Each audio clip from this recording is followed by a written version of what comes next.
Clearly, that statement has triggered a political storm in the state of Bihar. Now, moving to northeast, in a major crackdown, security forces in Manipur have now recovered a massive cache of weapons, and this included at least 90 firearms and over 700 rounds of ammunition and explosives. And this was during coordinated operations across 5 districts of the state.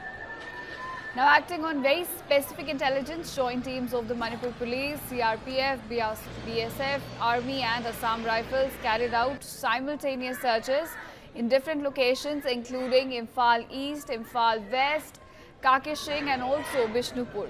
And among the seized arms, AK series rifles, M16s, Insas rifles and light machine guns. Many reportedly even looted from police armories during the ethnic violence that began in the state May last year. Now, according to officials, over 6,000 weapons were looted in total and more than half have now been recovered, including 1,500 after President's rule was imposed in the state.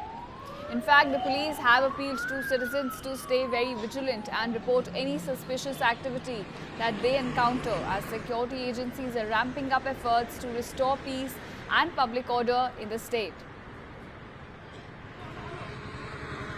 Now, in a major crackdown, security forces in the state of Manipur have recovered a massive cache of weapons, and this included about 90 firearms and over 700 rounds of ammunition and explosives.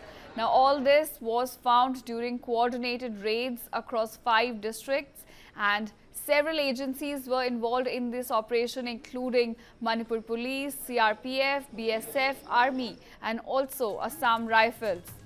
Raids were carried out simultaneously in different locations, including Imphal East, Imphal West and also Bishnupur.